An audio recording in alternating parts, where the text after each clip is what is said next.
It's time for Wisdom 31. Welcome to Wisdom 31, day number 1. Proverbs chapter 1, verse 10 reads this way: My son, if sinners entice you, do not consent. Do you know how to identify a sinner? Now, before you answer, let me establish a baseline.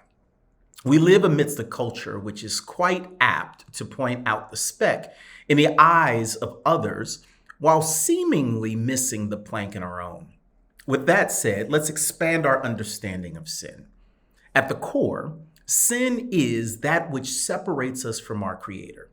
Anything and everything that causes a fracture or expands the distance or perhaps prevents our awareness of our disconnect to God is sin. Selah. Let's let that sink in for a moment.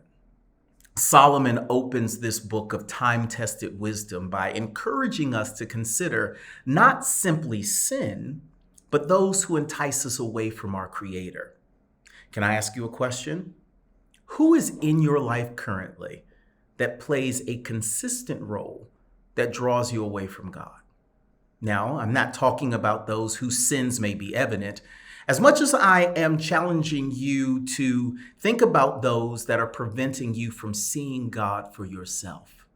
Because you can be in sin and not be a blocker to others from seeing God. As a matter of fact, some who are hip deep are great evangelists. They can point you to God with great conviction. Whereas those whose personal sins are not as apparent are considerably more convincing in their obstruction. In chapter 10 of this book, we are told that enticing sinners are those who do not see violence or oppression as a problem. As a matter of fact, to them, it's a means that often justifies their ends. The ability to withstand temptation is a characteristic of the wise.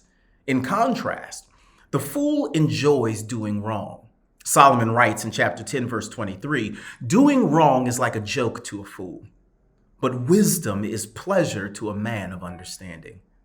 We do not need anyone really to tell us what is wrong. Each of us knows wrong when we see it.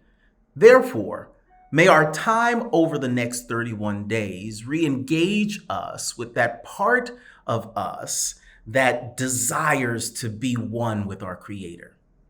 So there is less of us and more of Him.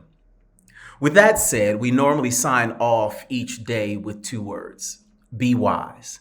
And whereas this is still our desire, might I push the envelope by challenging each of us to think about each day's devotion as an opportunity to repent as we reflect.